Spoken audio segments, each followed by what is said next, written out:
All right. Let's talk about the rookie of the year, right? This is probably going to be a really short conversation. My rookie of the year is definitely Dallas Mavericks, Luka Doncic.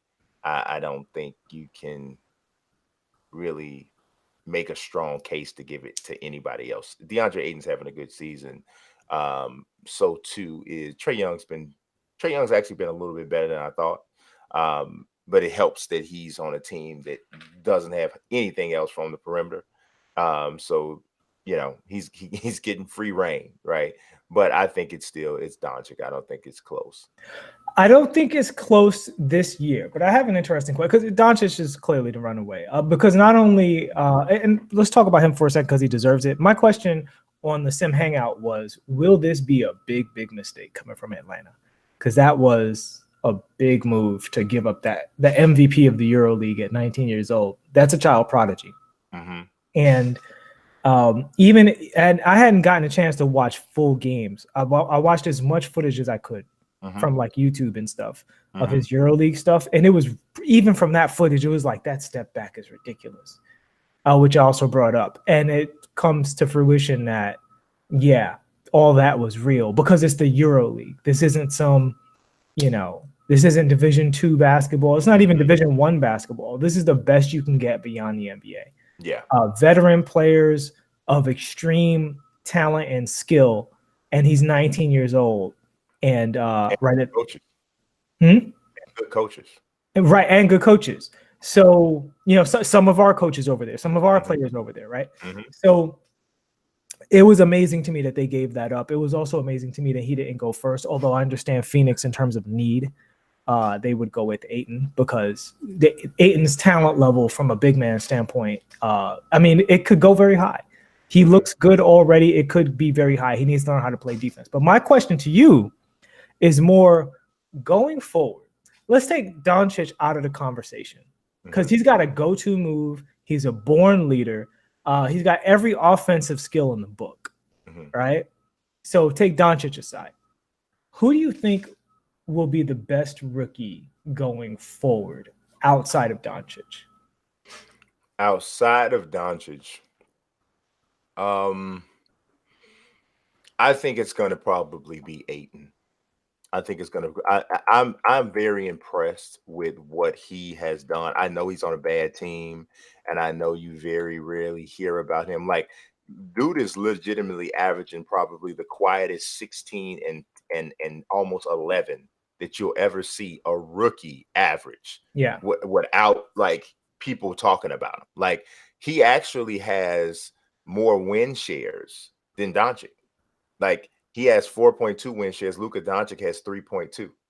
So perhaps we shouldn't be saying it's as big of a runaway as we're saying, because if you look at it, and he's playing actually fewer minutes than Doncic. He's playing just under 31 minutes a night, and Doncic's playing 32.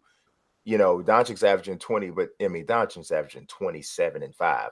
That's 20 points, just under 7 boards, 5 assists.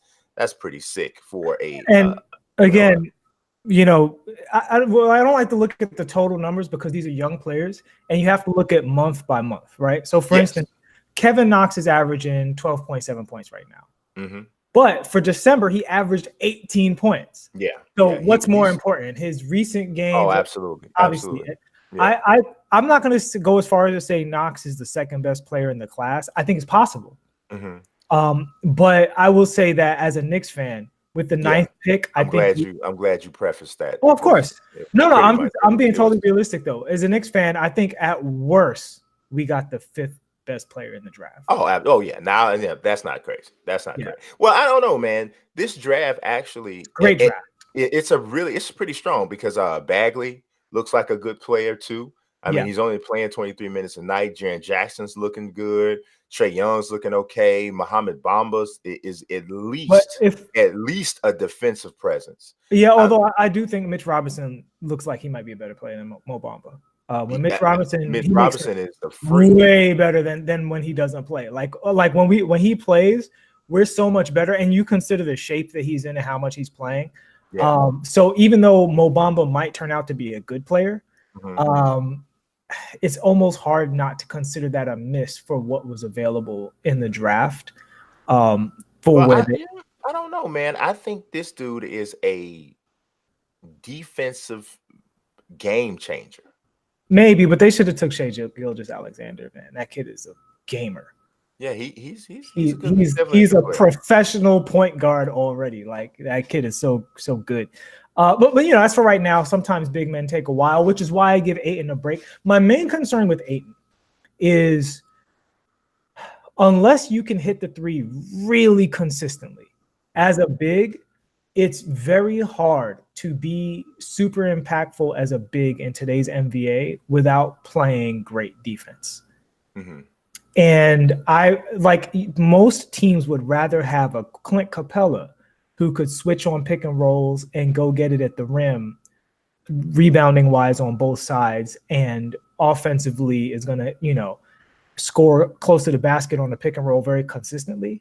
Than an Ayton, even when Ayton's good, like we saw this to a degree with the higher level version of Ayton with Boogie Cousins. And Boogie can do everything. He can pass, shoot, you know, hit the three, inside, outside, free throws. Like Boogie is basically perfect offensively, but it just didn't lead to winning. I think partially because defensively, it's very tough in this league to have a big man who can't switch to pick and rolls, which is another reason that when it comes to Mo Bamba and Mitch Robinson, I'm like, yeah, that could go well. So Jaren Jackson Jr., that could go really well. So Ayton might be in a situation where he puts up really great numbers, but you just don't see Phoenix winning more. Yeah, I can see that, but I don't think that he is the type of guy who you can just say he's not going to be a good defender. I think he's too long and athletic. He's a different type of an athlete than DeMarcus. DeMarcus is a plotter. Really, you know, he is. He's a talented guy, and he has wiggle off the dribble, but on defense, he's a plotter. And he's very on defense, man, he's very much like an old school center. Very much, you know, just the most I'm going to do is clog the middle. You know, I think his biggest problem, because the worst case scenario for him defensively should be Marc Gasol from a physical standpoint. Yes, but I don't think he has that should be the worst case. Yeah. But it's not. His case is worse than Marc Gasol's. See, I think it's way early to. I'm talking about DeMarcus Cousins. Oh yeah. Oh, absolutely. Yeah, absolutely. Absolutely. So my problem with my question, because he's a young player. These are all kids. Yeah. You know, in fact, the guys we discussed, most of them are on the younger side, 20 and 19. Yeah, he's 20. They all have tons of room to develop. What he needs to do to be in that class, I think, with the tops of this very, very deep rookie class, from a winning standpoint, is to develop a defensive mindset. That's the main thing. Like, honestly, offensively, if he shoots the three a little better and gets better at nothing else, it's a net positive. But defensively, if that's where his improvement was, then I think he goes from being a numbers guy to an impact player. Whereas when I look at some of the other rookies, Jaren Jackson, he's already an impact player when he plays well. Kevin Knox, Fizdale just said he's becoming a guy we need on the floor already at 19 years old. That's crazy. And by the way, he's supposed to grow like another inch too. So he might wind up being 6'10" before this is all said and done. Yeah. I actually did think that the Bulls, maybe they should have taken him, but I think they did the right thing with Wendell Carter Jr. I mean, the Bulls could have drafted Julius Erving this year. That would have been bad. So yeah. it just. We didn't talk about Wendell Carter, but he's a good player. Oh yeah, actually, that's what I was just gonna say too. Let me ask you something before we get off the rookies. I know we've been on here for a minute. Do you think Wendell Carter's ceiling is all-star, like real all-star, or more Horace Grant all-star? I think Al Horford is his ceiling. Okay, I think slightly more athletic Al Horford is his ceiling. That's what I think. So he's not a superstar, right?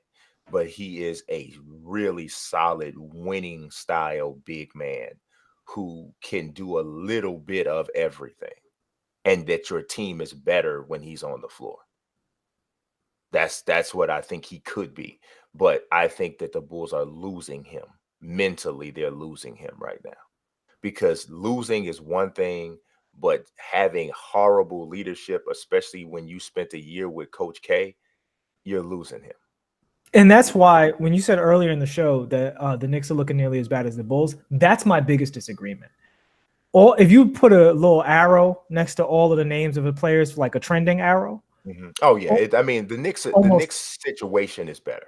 That's what it is. Fizdale and that whole crew in the front office, they have all of the arrows on our young talent pointed upward. And that's true. I wouldn't accuse them of this, but it wouldn't shock me if they purposefully ran rotations to lose, because if they played their most winning rotations all the time, they would wind up winning like 25 games this year, or you know what I mean, and 30 games. And they don't want that. They need to get a high draft pick. I think sometimes they purposefully do rotations to make sure that we develop but don't win. Yeah, I wouldn't agree. I mean, I wouldn't disagree. And I also wouldn't say it's a bad idea. Oh, I think it's a great idea. It's the best way to tank. Develop winning culture, but don't win too much. Easy. I think it is. Absolutely. How could I be weak? I'm rather unique.